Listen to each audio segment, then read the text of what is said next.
74 days into the investigation, Dr. Gary Brucato, a forensic psychologist and researcher specializing in violent crime, conducted an analysis of the Nancy Guthrie case. Dr. Brucato did not start with the security footage. He did not begin with theories about masked intruders or random violence. He started with something more fundamental: motivation. Because before you can profile who committed a crime, you need to understand what kind of crime was actually committed. And that requires eliminating what didn't happen before you can focus on what did. What follows is not speculation. It is a systematic breakdown of statistical probability, behavioral analysis, and forensic evidence. It is the process of narrowing a field of possibilities until only the most likely scenarios remain. This is investigative analysis, not storytelling. If you're following cases where forensic psychology and investigative strategy matter more than speculation, make sure you're subscribed to Apex Crime Analyst. We bring expert-driven breakdowns of cases that demand precision, not sensationalism. According to decades of research into violent crime by the FBI, the overwhelming majority of people who are abducted or killed are taken by someone they know, not necessarily someone close to them, not necessarily someone they would call a friend, but someone whose life intersected with theirs, however briefly. And if that statistical pattern holds here, then the person responsible for Nancy Guthrie's disappearance is someone who had been in her orbit. Someone who may have seemed kind, someone she had no reason to fear. The first possibility that needed to be examined was whether this abduction had a sexual motivation. It's an uncomfortable reality that home invasions targeting vulnerable individuals sometimes stem from predatory sexual behavior, but Dr. Brucato's research showed this scenario was statistically almost impossible in Nancy's case. Breaking into a person's home for sexual assault is rare to begin with. Doing so with an elderly victim is what Dr. Brucato described as profoundly rare. The reason comes down to criminal psychology and a specific paraphilia called gerontophilia, sexual attraction to elderly individuals. This paraphilia is documented as virtually never occurring in criminal cases. When offenders do break into homes for sexual assault, they typically exhibit serial behavior, meaning they commit the same type of offense repeatedly over time. These patterns are driven by what's called paraphilic behavior, where the perpetrator is drawn to a specific inappropriate target group and continues that pattern. The case of Richard Ramirez, the Night Stalker, provides a contrasting example. Ramirez targeted victims across a wide age range because his focus was on available, vulnerable individuals rather than a specific age group. But when someone like Ramirez is operating, you see a geographic cluster of similar crimes, multiple victims in the same area, a pattern that creates a signature. In Tucson, there was no such pattern, no spate of home invasions targeting elderly women, no series of similar crimes that would indicate a serial offender was present in the area. Beyond the statistical improbability, the evidence from Nancy's home pointed away from sexual motivation. According to available information, there were no bodily fluids found at the scene that would indicate sexual assault. There were no fantasy elements that typically accompany sexually motivated crimes. Dr. Brucato was clear in his assessment. Sexual motivation was not on the table. That left other possibilities to examine. The second scenario that needed evaluation was robbery or financial theft as a straightforward motive. The statistics here told a different story than the sexual assault scenario. Financially driven offenses are common, with over 1 million such crimes occurring annually in the United States. Money is one of the oldest and most frequent motivations for criminal behavior. But the evidence from Nancy's home immediately created problems for this theory. Nothing was taken. If someone breaks into a home to steal, they take something: jewelry, electronics, cash, valuables of any kind. According to reports, the scene showed no indication of robbery. Items of value remained untouched. This raises a critical question. If the motive was theft, why take Nancy but leave everything else? The answer, according to Dr. Brucato's analysis, is that simple robbery doesn't fit the evidence pattern. The crime scene doesn't support it. The perpetrator's behavior doesn't support it. Which brings us to a more complex financial scenario. What if Nancy had been abducted for ransom? Dr. Brucato's research into kidnapping for ransom revealed a very specific timeline that these crimes follow. Ransom demands are almost always made within 24 to 48 hours of the abduction. The cases are typically resolved within 1 week. There's a pragmatic reason for this pattern. Every hour that a kidnapper holds a victim increases their risk of being caught. The victim becomes what Dr. Brucato called precious cargo, someone of high value that needs to be preserved and returned as quickly as possible to collect payment and eliminate risk. In ransom situations, there's always proof of life. The kidnappers need to demonstrate the victim is alive and well to justify payment.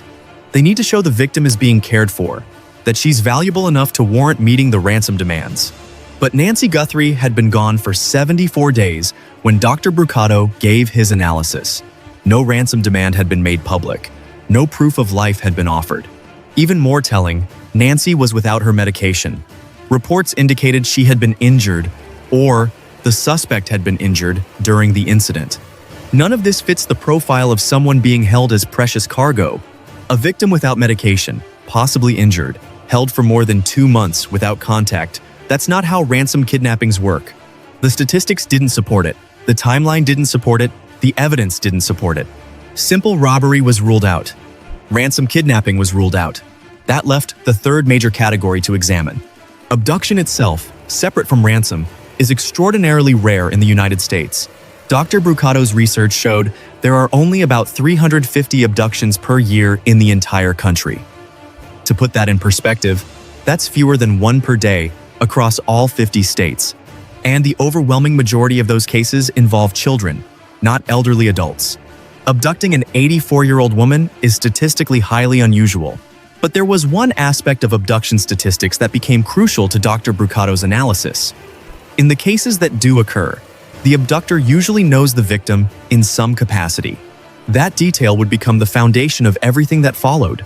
Because if this was an abduction, and if abductions usually involve someone known to the victim, then the statistical probability was already pointing in a very specific direction. But Dr. Brucato went further. He looked at the most likely scenario given the evidence, the timeline, and the lack of any other clear motive. He looked at this as a probable homicide, and that's where the most important statistic in this case entered the picture. According to multiple research sources that Dr. Brucato cited, somewhere between 76 and 92% of people who are killed in the United States know their killer in some way. The upper estimate, 92%, comes from the most recent analyses of homicide data. Think about what that means. In nearly every case where someone is murdered, there's a connection between victim and perpetrator. Not necessarily a close connection. Not necessarily someone the victim would call a friend or even an acquaintance in the traditional sense, but some form of prior contact, some intersection of their lives, however brief or seemingly insignificant. This statistic fundamentally changes how we think about Nancy Guthrie's disappearance. If we're looking at a probable homicide, and if 92% of homicide victims know their killer, then the odds overwhelmingly favor that whoever took Nancy had crossed paths with her before.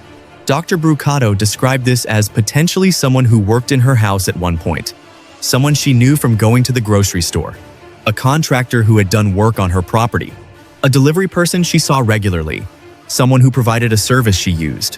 The connection could be intimate or it could be passing, but statistically it existed. This 92% probability became the lens through which every other piece of evidence needed to be viewed. And when Dr. Brucato turned his attention to the security footage that had been widely reported, that statistical probability combined with behavioral analysis to create a deeply disturbing profile. If you're finding value in this expert-driven breakdown and want to follow cases analyzed through forensic methodology rather than speculation, make sure you hit that subscribe button. Apex Crime Analyst brings you investigative reporting on the cases that demand answers. The security camera footage from Nancy Guthrie's home captured someone on her property. Multiple experts had analyzed this footage, and Dr.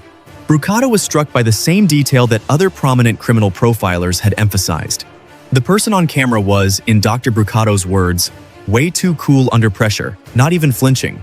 To understand why this matters, you need to understand what stress looks like in criminal behavior.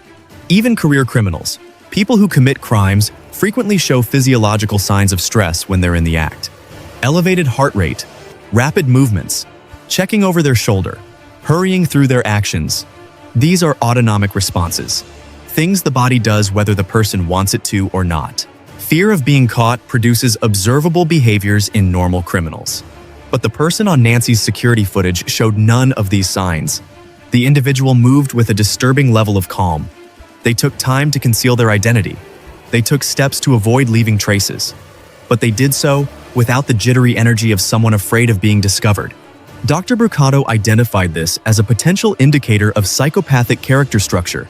Psychopathy, in clinical terms, involves a constellation of personality traits, including lack of empathy, lack of remorse, and critically, a blunted fear response. People with psychopathic traits don't experience fear the way others do. Situations that would cause anxiety in most people simply don't trigger the same response. That's why the person on the footage could appear so composed. But there's another crucial aspect of psychopathic character structure that Dr. Brucato highlighted. People with these traits have a long history of behavior that others remember. Either inappropriate behavior that made people uncomfortable, or outright criminal behavior that brought them into contact with law enforcement. Psychopathy doesn't develop overnight. It's a pattern that emerges over years, leaving a trail of incidents, confrontations, and often arrests. Dr. Brucato's assessment was that the individual on camera likely had prior contact with law enforcement. Somewhere in the system, there were probably records of past behavior. But there was another behavioral pattern associated with psychopathy that became important to the investigative strategy. People with psychopathic character structure are far more reactive to perceived insults than they are to threats to themselves. This might seem counterintuitive. You'd think someone would react more strongly to actual danger than to a minor slight. But the research shows the opposite in individuals with these traits. They're hypersensitive to anything they perceive as disrespect, being slighted, being challenged, or being insulted. And their reactions are disproportionate. Dr. Brucato described the kinds of situations that would trigger a reactive response: getting into fights with people who bumped into them, conflicts over being shortchanged at a cash register, explosive anger over small interpersonal slights. These are the kinds of incidents that witnesses remember. The guy who completely lost it because someone took his parking spot. The person who got into a screaming match over a perceived insult that seemed trivial to everyone else. The individual who held grudges over the smallest things. This created a specific investigative direction. If the person who took Nancy Guthrie has this kind of character structure, then people in the community would remember interactions with someone matching this description. Someone with a reputation for being volatile over small things. Someone known for holding grudges. Someone who seemed nice on the surface, but could explode over perceived disrespect. Dr. Brucato suggested that investigators should be talking to two groups of people. First, prisoners and people in jail in the Tucson area, because the perpetrator likely had a criminal history. Second, people in the community who might remember having what he called a nasty run-in with a grudge-holding, nasty person. Somewhere in Tucson, people had encountered this individual before, and those encounters would have been memorable for all the wrong reasons. But the security footage revealed something else that seemed to contradict the cool, composed demeanor. The person on camera made mistakes. Amateurish mistakes that a truly sophisticated criminal wouldn't make. According to reports and analysis, the individual wasn't wearing their holster correctly. The holster was positioned in a way that could actually be dangerous to the wearer. The firearm visible in the footage didn't match the holster, suggesting a lack of real familiarity with weapons despite carrying one. The person brought flowers to the house, a detail that seemed bizarre and out of place given what was about to occur. And most critically, they were caught on camera in the first place. A truly skilled criminal would have disabled or avoided the security system. This created an interesting paradox. The person was comfortable enough to spend significant time at the scene. They were composed enough to show no fear response. But they made foolish errors that suggested a lack of real competence. Dr. Brucato described this individual as not particularly bright, but willing to do horrible things. Comfortable with violence, but not skilled at executing it cleanly. Astor. And this observation led to what might be the most important aspect of Dr. Brucato's profile. He didn't think this person acted alone. Dr. Brucato used a specific analogy to describe what he believed happened. The person on the security footage was like a waiter visible, executing the immediate actions, the face of the operation. But behind the scenes, there was a chef. Someone planning, orchestrating, directing. The waiter doesn't create the meal, they just deliver it. In this case, the person on camera didn't come across as the mastermind, they came across as the muscle, the person willing to do the dirty work, but not sophisticated enough to plan it. That suggested someone else was involved. Someone more intelligent, someone more calculating, Someone living what Dr. Brucato called a double life. This is where the profile becomes truly chilling. If there was a mastermind behind the person on camera, that individual would appear very different on the surface. They wouldn't be the volatile, grudge-holding person who got into public confrontations. They'd be the opposite, superficially pro-social, meaning they'd appear kind, helpful, normal. They might even have seemed kind to Nancy herself, friendly, trustworthy, someone she had no reason to fear. But beneath that surface, they had a reason to want Nancy gone, most likely a financial reason. And that brings us to the physical evidence that supports the theory of multiple perpetrators. According to available information, there was mixed DNA found at Nancy's home. Mixed DNA means genetic material from more than one person. Separating out these profiles is meticulous, time-consuming work. Dr. Brucato noted that establishing individual profiles from mixed DNA samples can take up to a year. It requires sophisticated laboratory analysis and careful scientific methodology. But once those profiles are established, they can be run through genealogical databases. This technique has revolutionized cold case investigation in recent years. By uploading DNA profiles to databases that compare them against samples from relatives who have voluntarily submitted their genetic information, investigators can identify family trees. They can narrow down possible suspects based on genetic relationships. They can find the person even if that individual has never been arrested or had their DNA in the criminal justice system. This method has solved cases that were cold for decades. And Dr. Brucato believes it might be the key to solving Nancy's case. The combination of genealogical DNA analysis and traditional investigation into people with access to Nancy creates a convergence. Two different pathways leading to the same destination. But this also explains why the investigation appears to have slowed publicly. DNA processing doesn't happen on a television timeline. It happens on a forensic science timeline. And that timeline is measured in months, not days. Dr. Brucato outlined two possible scenarios, both rooted in financial motivation. In the first scenario, someone went to Nancy's home with the intention of killing her. They then staged it to look like an abduction. This would serve to throw off investigators, make it seem like a random crime rather than a targeted killing. In the second scenario, which Dr. Brucato considered more likely based on the statistics and his experience, someone went to the home to abduct Nancy for financial reasons, but something went wrong. Everything went haywire, in his words. And when the plan fell apart, the perpetrators had to eliminate the witness. They had to eliminate Nancy. Both scenarios involve financial motivation at the core. Both scenarios explain why nothing was taken from the home in a traditional robbery sense. The money wasn't in jewelry or electronics. The money was tied to Nancy herself, her estate, her assets, something that required her absence or death to access. But what could have gone wrong? Nancy was 84. She might not have had her hearing aids in. She would have been absolutely terrified if she was awake and alert for any portion of the incident. An 84-year-old body is fragile. Falls happen easily. Injuries occur from minor physical contact. The blood that was reportedly found at the scene could have been from an accidental fall on the way out the door. It could have been from Nancy resisting or trying to protect herself. It could have been from any number of things that happen when you try to forcibly remove a frightened elderly person from their home. There have been reports of ransom notes, though law enforcement has not officially confirmed their authenticity. One reported note contained a line that Dr. Brucato found significant. "We didn't know how weak her heart was." If that note is real, it suggests Nancy may have died during the abduction attempt. Her heart may have given out from the terror and stress. The perpetrators may not have anticipated the medical fragility of an 84-year-old woman. The plan was not murder.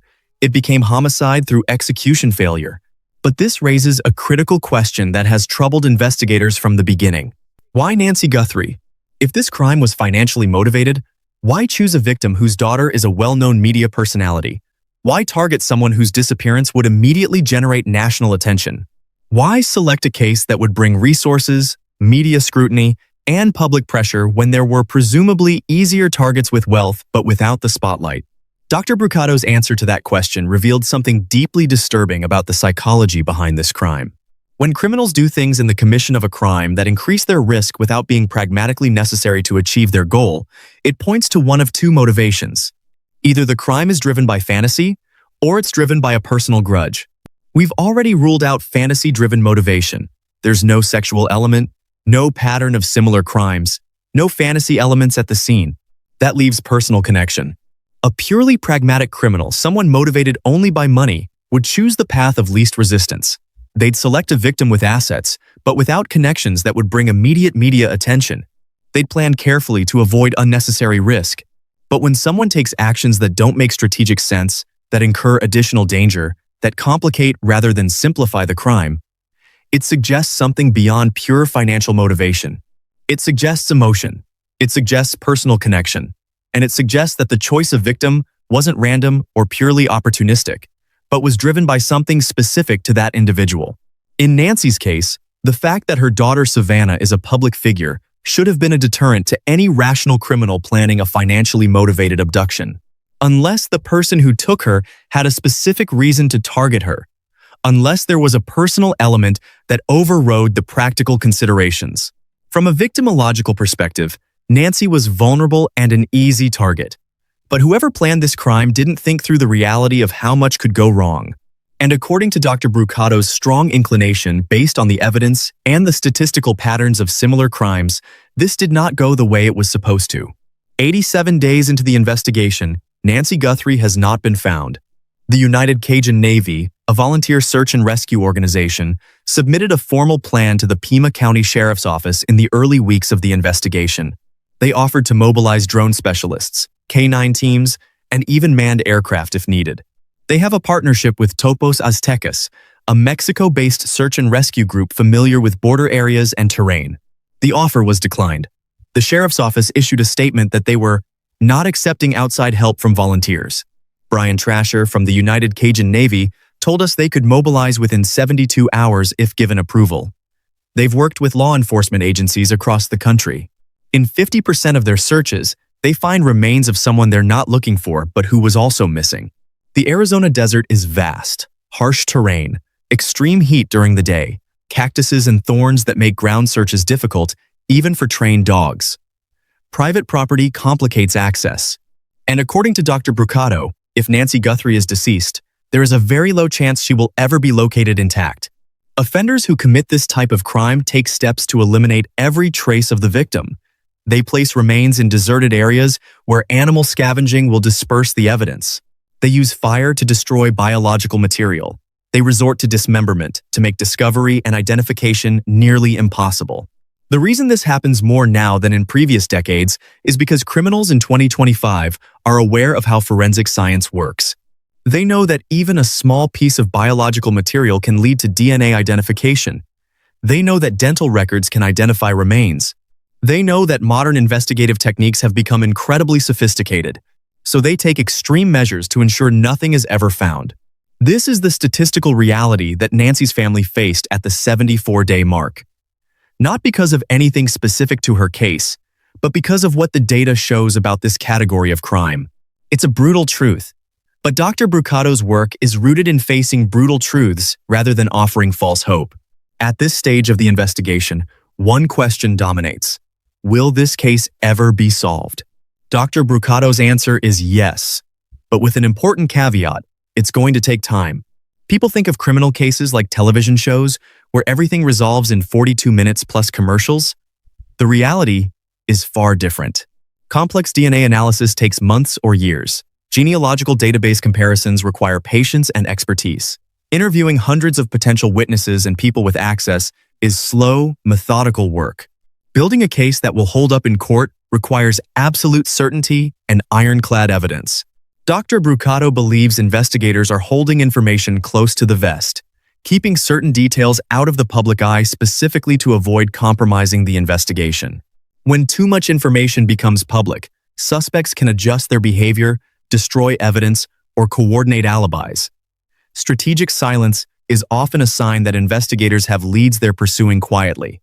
The fact that certain details haven't been released doesn't mean there's no progress. It might mean the opposite. It might mean they're building a case carefully, making sure every element is solid before they move to arrest.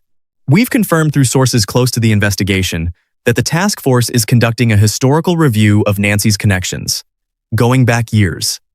Every contractor who worked on her property, every service provider who came to her home, every delivery person who made regular stops, This is not quick work, but it's necessary work.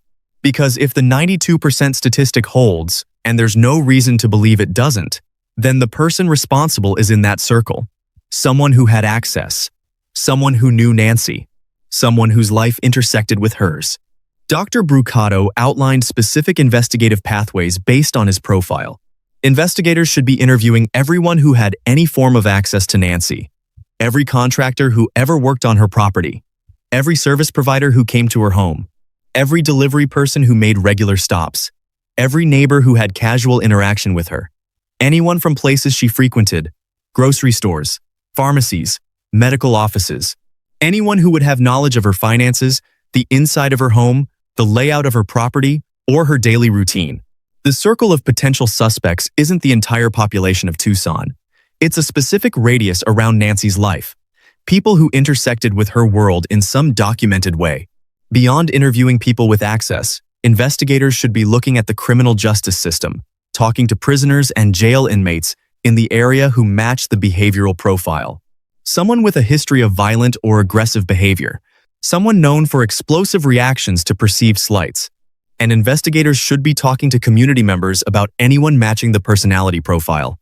Has anyone had an encounter with someone who seemed disproportionately angry over small things? Does anyone remember a person who held grudges in a way that seemed extreme? These interviews could surface a name, and that name could be the thread that unravels the entire operation. But there's another tactical approach that could be effective, particularly if this perpetrator craves attention. Dr. Brucato suggested that holding a public event, a memorial service, or some kind of community gathering could draw the perpetrator out. This type of offender tends to come to public events connected to their crime. They want to see the impact of what they've done. They want to be close to the story. Law enforcement has used this technique before, and it works because these individuals can't resist the attention. If this was a group effort, if there was a mastermind and muscle working together, then there's a tactical vulnerability. Groups have weak links. Accomplices turn on each other. The reward for information leading to Nancy's recovery has grown to over $1 million. Dr. Brucato noted that, contrary to popular belief, there's very little honor among thieves. Money can be a very big inducement to betray your co-conspirators. Which raises a question: why hasn't it induced anybody? Why hasn't someone come forward to claim that reward? Several possibilities exist. The accomplice might be dead, eliminated by the mastermind to remove the liability of a witness. The accomplice might have fled the area entirely. The accomplice might be keeping their mouth shut out of fear, knowing that coming forward would put them at risk of retaliation. Or coming forward might simply be too incriminating to the person who was more directly involved. But Dr. Brucato's suggestion that investigators should be talking to prisoners and people in jail has been echoed by street-level law enforcement as well. Multiple officers have expressed the belief that the tip will eventually come from someone incarcerated. There are specific reasons this makes sense from a behavioral and statistical perspective. People with psychopathic qualities tend to have a history that goes all the way back to childhood of delinquent behavior. Versatile crime across multiple categories. They've been in trouble a lot. People in contact with law enforcement, people who have been in trouble, are the ones who might recognize the person on the security footage. They might know the walk, the body language, the mannerisms that are visible even when the face is concealed. Someone in Tucson knows who that is. At this stage of the investigation, we're waiting on 3 primary developments. First, DNA analysis. The mixed DNA samples have been sent to the FBI lab. Once individual profiles are established, they can be run through genealogical databases. This process takes months, but it has solved cases that were cold for decades. Second, witness interviews. The historical review of everyone who had access to Nancy is ongoing. This is slow, methodical work, but it's how you narrow a field of suspects. Third, a potential breakthrough from the criminal justice system. Someone in jail or prison who recognizes the person on camera. Someone who knows the grudge-holding volatile individual Dr. Brucato described. Someone who decides $1 million is worth coming forward. Dr. Brucato's professional opinion, based on decades of research and experience, is that this case will be solved. The statistics support it. The evidence supports it. The behavioral profile creates a narrow enough field of suspects that systematic investigation should surface a name. But it requires patience, resources, and the kind of meticulous police work that doesn't make headlines until the moment handcuffs click shut. 87 days have passed. Every one of those days has been another day of anguish for Nancy's family. Another day of questions without answers. Another day of searching for a woman who, statistically, was taken by someone she knew, someone who had been in her orbit, someone who might have smiled at her, helped her, appeared in her life as a normal, trustworthy person. The 92% statistic doesn't lie. It's built on thousands of cases, decades of data, patterns that emerge when you step back and look at the full landscape of violent crime in America. And that statistic tells us that somewhere in Nancy Guthrie's life, in the circle of people she encountered, workers she hired, places she went, services she used, was the person responsible for her disappearance. The profile Dr. Brucato constructed isn't speculation. It's not guesswork or intuition. It's the product of scientific analysis, behavioral research, and statistical probability applied to the specific facts of this case. It's what happens when you eliminate the impossible and focus on what the data actually shows. And what the data shows is that Nancy Guthrie knew her abductor, perhaps not well, perhaps not in a way she would have even remembered, but their lives intersected. And that intersection left traces, evidence, connections that can be followed. The question isn't whether this case can be solved. Dr. Brucato believes it can and will be. The question is how long it will take, and whether Nancy's family will get the answers they deserve before more time erodes the possibilities. If you want to continue following expert analysis of the Nancy Guthrie case and see how forensic psychology applies to real criminal investigations, make sure you're subscribed to Apex Crime Analyst. Hit that subscribe button and turn on notifications so you don't miss updates as this investigation continues. This is a case that demands answers, and we're committed to following it through the lens of data, expert analysis, and investigative methodology until those answers come. 87 days, 92%, one missing woman, and somewhere, someone who knows exactly what happened. The radius around Nancy Guthrie's home isn't large. The person responsible is in that circle, and eventually, through DNA, through genealogical databases, through witness interviews, or through someone coming forward for the reward, that person will be identified. This case will be solved. The data promises it. The investigation is building toward it. And when it happens, we'll be here to break down exactly how they got there.